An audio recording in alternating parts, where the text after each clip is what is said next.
जय श्री कृष्णा। राधे राधे। नमस्कार दोस्तों, आज भाद्रपद मास की षष्ठी तिथि है और आज ही के दिन हल छठ या हल षष्ठी का पवित्र त्यौहार मनाया जाता है।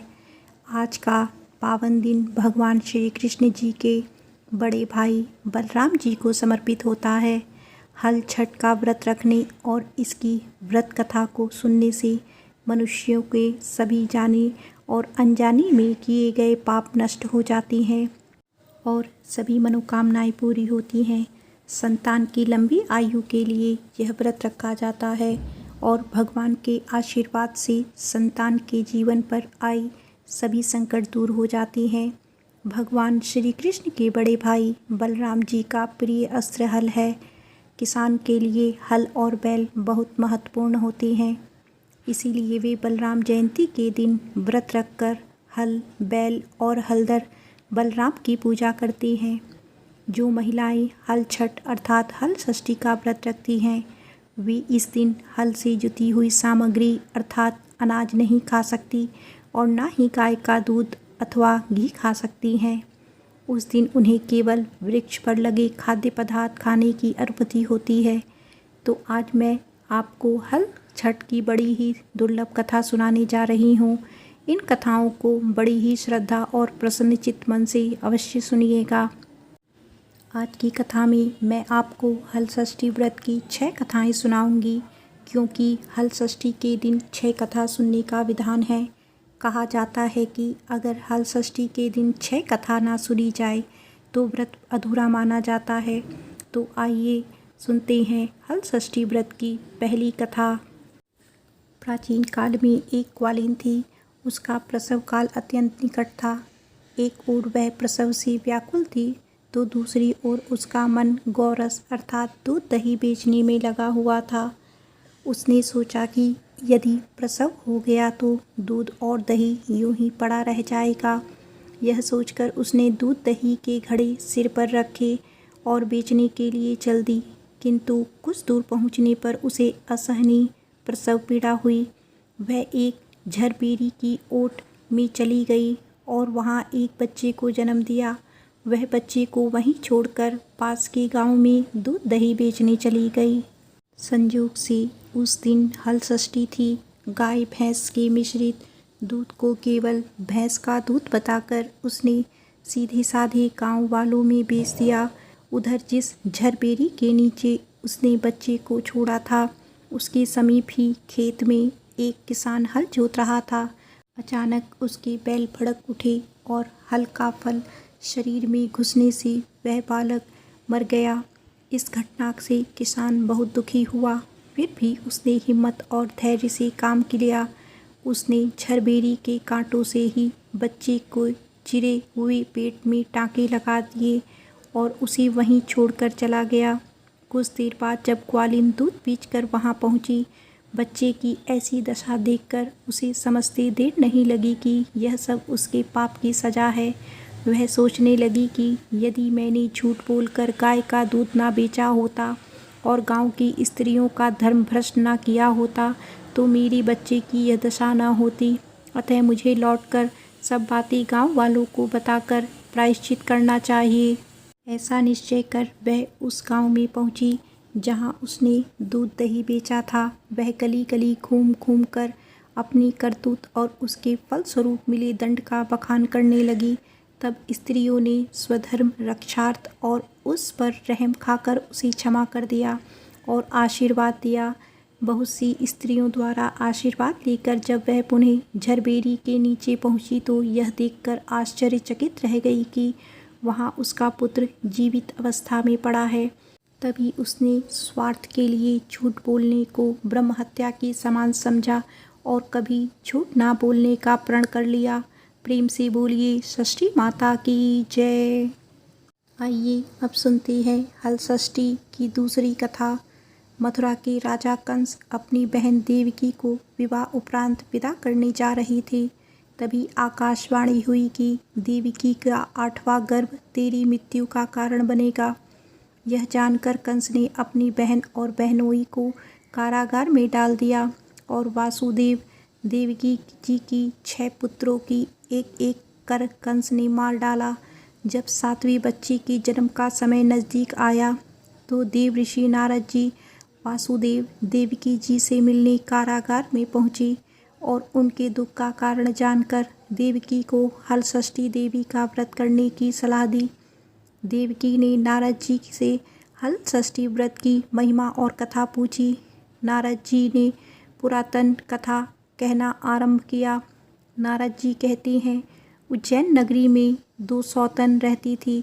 एक का नाम था रेवती और दूसरी का नाम था मानवती।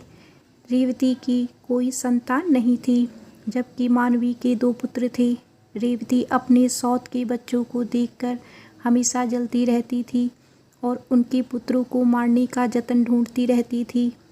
एक दिन उन्होंने मानवती को बुलाकर कहा, बहन, आज तुम्हारे मायके से कुछ मुझे मिले थे। उन्होंने बताया कि तुम्हारे पिताजी बहुत बीमार हैं और वह तुम्हें देखना चाहते हैं।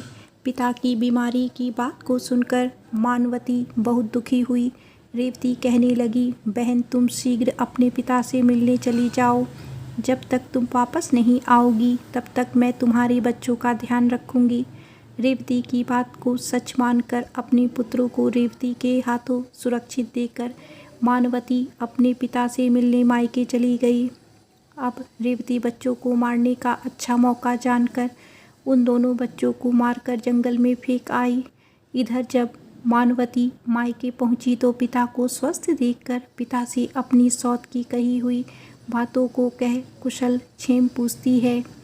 अब मानवती के माता पिता को कोई अनहोनी का संदेह होने लगता है और पुत्री से वापस ससुराल जाने के लिए कहती हैं, किंतु मानवती की माता कहती है कि पुत्री, आज हलषष्ठी माता के व्रत का दिन है, अतः तुम भी पुत्रों की दीर्घ आयु की कामना से यह व्रत करके आज की जगह कल चली जाना। माता की सलाह मानकर मानवती पुत्रों की स्वस्थ कामना से हलषष्ठी माता का व्रत धारण कर दूसरे दिन अपने घर जाने को निकल पड़ी। रास्ते में वहीं जंगल पड़ा जहाँ रेवती ने मानवती के दोनों बच्चों को मारकर फेंक दिया था। वहाँ अपने बच्चों को खेलते देख मानवती उनसे पूछती है कि तुम लोग यहाँ कैसे पहुँचे। तब पुत्रों ने बताया कि आपके चले जाने पर हमारी दूसरी माता रेवती ने हमें मारकर यहाँ फेंक दिया था। तभी एक दूसरी स्त्री ने हमें फिर से जिंदा कर दिया। अब मानवती को समझते देर न लगी कि यह सब माता हलषष्ठी की कृपा से संभव हुआ है और माता की जय जयकार करती हुई घर को गई।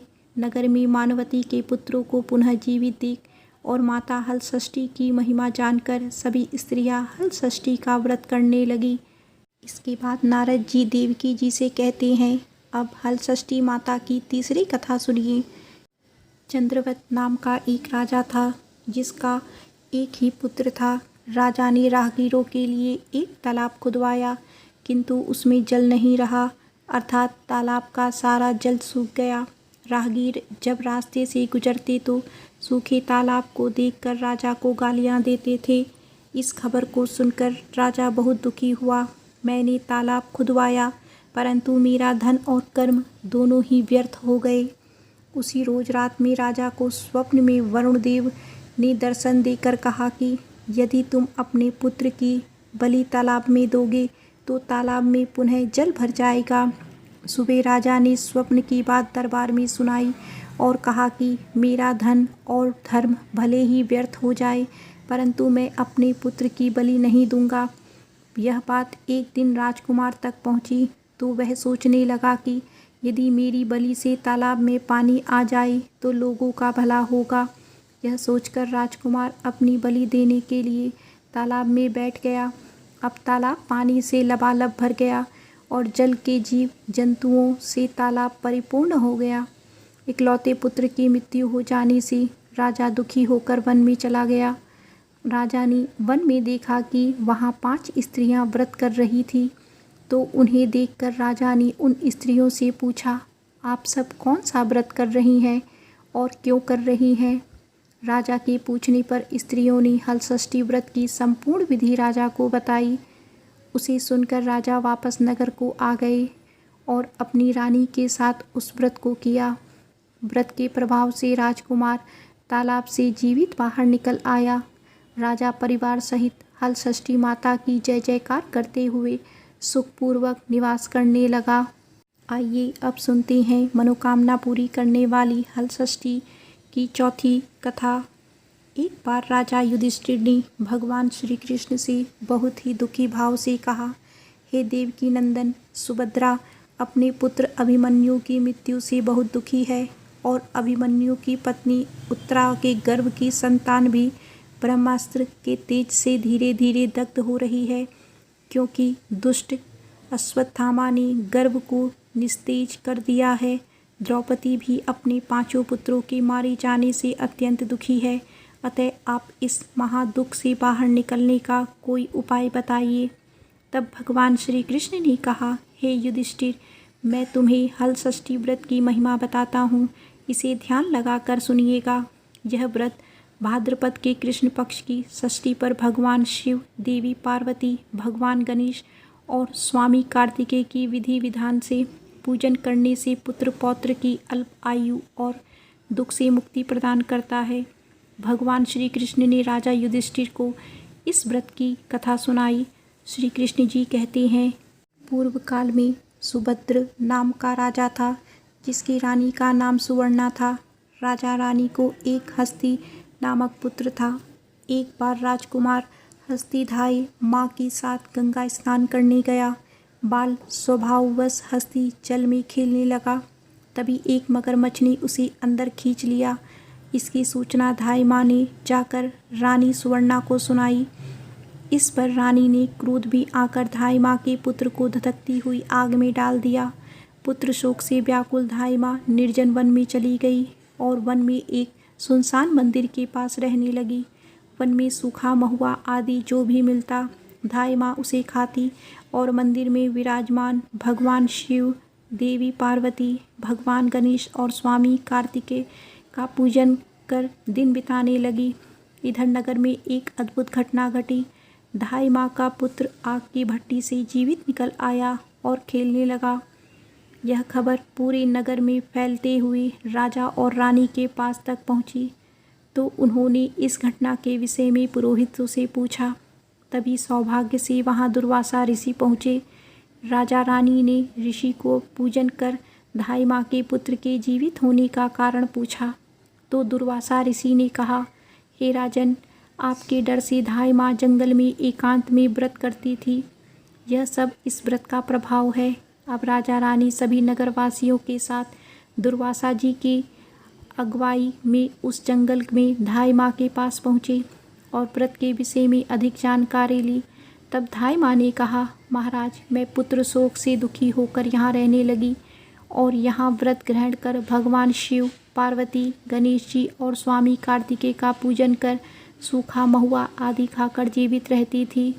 कल रात को मुझे स्वप्न में भगवान शिव जी के दर्शन हुए थे और उन्होंने कहा कि तुम्हारा पुत्र जीवित हो जाएगा। अब रानी ने धाई माँ से हल छठ व्रत की पूजा विधि को पूछा, तो दुर्वासा जी ने हल छठ व्रत की संपूर्ण पूजा विधि बताया।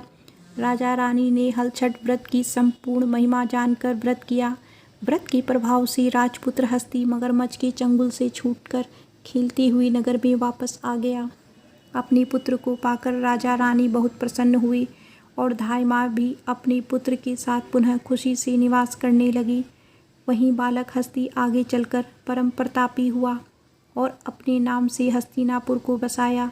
इस प्रकार भगवान श्री कृष्ण ने युधिष्ठिर से हल छठ व्रत की महिमा का ज्ञान देते हुए कहा कि हल छठ व्रत कथा को नारद जी से सुनकर मेरी माता देवकी ने इस व्रत को सबसे पहले किया था, जिसके प्रभाव से उनकी आने वाली संतान की रक्षा हुई। अब भगवान श्री कृष्ण से सुनकर युधिष्ठिर ने इस व्रत को उत्तरा द्वारा करवाया। व्रत के प्रभाव से उत्तरा का अश्वत्थामा द्वारा नष्ट हुआ गर्भ पुनः जीवित हो गया तथा प्रसव के पश्चात बालक का जन्म हुआ, जो कालांतर में राजा परीक्षित के नाम से प्रसिद्ध हुआ। बोलिए श्री कृष्ण भगवान की जय, श्री बलराम जी की जय। इसके बाद नारद जी देवकी से हल षष्ठी व्रत की 5वीं कथा कहना आरंभ करते हैं। एक नगर में 2 स्त्रियां रहती थी। दोनों एक ही परिवार की थी और रिश्ते में देवरानी जेठानी लगती थी। देवरानी का नाम सलोनी था, जो बड़ी ही नेक और सदाचारणी तथा दयालु थी। जेठानी का नाम तारा था, वह स्वभाव से बड़ी दुष्ट थी। एक बार दोनों ने हल छठ का व्रत किया। विधिवत पूजन इत्यादि के बाद शाम को दोनों भोजन के लिए थालियाँ परोसकर ठंडी होने के लिए रखकर बाहर जाकर बैठ गई। उस दिन सलोनी ने खीर तथा तारा ने महेरी बनाई थी। अचानक दो कुत्ते उन्हें घर में घुसते और भोजन खाने लगे। अंदर से चप चप की आवाज़ आई तो दोनों अपने अपने कक्ष के भीतर जाकर देखने लगी। सलोनी ने कुत्ते को खीर खाते देखा तो कुछ नहीं बोली तथा बर्तन से बची हुई खीर बाकी भी उसके आगे डाल दी। लेकिन तारा थाली में मुंह मारते कुत्ते को देखते ही आग बबूला हो गई। उसने कमरे का द्वार बंद किया और फिर डंडा लेकर कुत्ते को इतना मारा कि उसकी कमर ही तोड़ डाली। कुत्ता अधमरा होकर जैसे तैसे जान बचाकर वहाँ से भागा। दोनों कुत्ते जब बाहर मिले तो एक दूसरे का हालचाल पूछने लगे। जो कुत्ता सलोनी के कक्ष में गया था वह बोला, मैं जिसके कक्ष में गया था वह स्त्री तो बड़ी भली थी। मुझे खीर खाते देखकर भी उसने कुछ नहीं कहा, बल्कि बर्तन में खीर समाप्त हो जाने के बाद उसने उसमें और खीर डाल दी ताकि मैं भरपेट खा सकूं। उसने तो मेरी आत्मा ऐसी तृप्त की है कि मैं उसे बार बार आशीर्वाद दे रहा हूँ। मेरी तो ईश्वर से यही कामना है कि मरने के बाद मैं उसी का पुत्र बनूं और जीवन भर उसकी सेवा करके इस ऋण को चुकाता रहूं।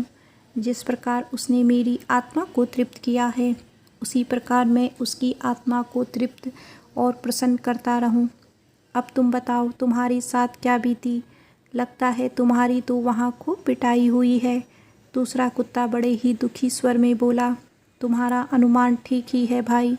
आज से पहले मेरी ऐसी दुर्गति कभी नहीं हुई थी। पहले तो थाली में मुंह मारते ही सारा जबड़ा हिल गया। फिर भी भूख से परेशान होकर मैंने 2-4 कौर सटके ही थे कि वह दुष्ट स्त्री आ गई और कमरा बंद करके डंडे से उसने मुझे इतना मारा कि मेरी कमर ही तोड़ डाली। मैं तो ईश्वर से यही निवेदन करता हूँ कि अगले जन्म में मैं उसका पुत्र बनकर उसे बदला चुकाऊँ। जैसे उसने मार मार कर मेरी कमर तोड़ी है, वैसे ही भीतरी मार से मैं भी उसका हृदय और कमर तोड़ डालूँ। कहते हैं कि बेजुबान की बद्दुआ बहुत ही बुरी होती है। इसे दैवयोग भी कहा जाएगा कि दूसरा कुत्ता शीघ्र ही मर गया और मरकर उसने तारा के घर में ही पुत्र के रूप में जन्म लिया। पुत्र रत्न पाकर तारा बहुत खुश हुई। पुत्र को लेकर उसने अपने मन में बड़े बड़े मंसूबे बांध लिए, परंतु दूसरे ही दिन ही जब घर घर में हल षष्ठी का पूजन हो रहा था, तब वह लड़का मर गया। तारा की तो जैसे दुनिया ही उजड़ गई। वे दहाड़े मार मार कर रोने लगी, लेकिन किया भी क्या जा सकता था। जैसे तैसे उसने अपने सीने पर सब्र का पत्थर रख लिया। फिर तो हर वर्ष उसके लड़का होता और हल षष्ठी के दिन मर जाता। जब 3-4 बार ऐसा हुआ तो तारा को इस पर कुछ संदेह हुआ कि आखिर मेरा लड़का हल षष्ठी के दिन ही क्यों मर जाता है।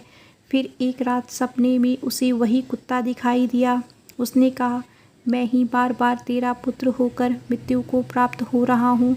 तूने मेरे साथ जो व्यवहार किया था, मैं उसी का बदला चुका रहा हूँ। तारा बहुत दुखी हुई और उसने अपने किए का प्रायश्चित करने का उपाय पूछा। तब उस कुत्ते ने बताया, अब से हल छठ के व्रत में हल से जुता हुआ अन्न तथा गाय का दूध दही ना खाना, होली की भुनी हुई बाल और होरी की धूल आदि हल छठ पूजा में चढ़ाना। तब कहीं मैं तेरे घर में आकर जीवित रहूँगा। पूजा के समय यदि तारकगढ़ छिटके तो तू समझना कि अब मैं यहाँ जीवित रहूँगा। तारा ने वैसा ही किया और इस हल षष्ठी के व्रत के प्रभाव से उसकी संतान जीने लगी। तभी से संतान कामना और सुख सौभाग्य के लिए यह व्रत किया जाता है। तो एक बार प्रेम से बोलिए, हल छठ मैया की जय। तो आइए अब हल षष्ठी की छठवीं और अंतिम कथा का रसपान करते हैं। दक्षिण में एक सुंदर नगर था। वहाँ एक बनिया अपनी पत्नी के साथ रहता था। दोनों पति पत्नी स्वभाव में बहुत अच्छे और संस्कारी थे। बनिया की पत्नी गर्भवती होकर संतान को जन्म देती थी, किंतु दुर्भाग्यवश उसकी संतान कुछ समय बाद ही मर जाती। इस प्रकार एक एक करके बनिया की पत्नी की 6 संतानें मृत्यु को प्राप्त हुई। इस कारण दोनों पति पत्नी बहुत दुखी होकर संतान की कामना लेकर घर से वन में चले गए। वहाँ जंगल में एक साधु से उनकी भेंट हुई तो उन्होंने साधु से अपनी व्यथा सुनाई। साधु ने ध्यान लगाकर देखा कि बनिया की संतान कहाँ है। साधु ध्यान में यम, कुबेर, वरुण, इंद्र आदि लोगों में ढूंढा, किंतु जब बनिए के बच्चे नहीं मिले तो साधु ब्रह्मलोक गए। वहाँ साधु ने बनिए के सारे संतानों को देखकर उन्हें अपने माता पिता के पास लौटने का आग्रह किया। बच्चे ने वापस लौटने से मना करते हुए कहा कि मुनिवर, इससे पूर्व हम कई बार जन्म ले चुके हैं, हम किस किस माता पिता को याद रखकर उनके पास जाएं। हम जन्म मृत्यु और गर्भ के चक्र से अब मुक्त हो गए हैं, अतः अब हम नहीं जीना चाहते। तब साधु ने उन्हीं बच्चों से बनिया को दीर्घजीवी संतान के प्रताप का उपाय पूछा। उन आत्माओं ने कहा कि यदि बनिया और उसकी पत्नी माता हल षष्ठी का व्रत रखकर पूजन और कथा का श्रवण करे और अपने पुत्र को व्रत के उपरांत जल से भीगे कपड़े से लपेटे तो उसका वह बालक दीर्घजीवी होगा। उन आत्माओं से इस प्रकार सुनकर साधु ध्यान से वापस आकर बनिए से हल षष्ठी व्रत कथा नियम आदि को बताए। साधु से यह विधि विधान सुनकर दोनों पति पत्नी घर वापस गए। समय उपरांत जब हल षष्ठी व्रत का दिन आया तो उन्होंने व्रत रखा और संतान प्राप्ति का वरदान मांगा। माता हल षष्ठी की कृपा से अब बनिए की पत्नी गर्भवती हुई और एक सुंदर संतान को जन्म दिया।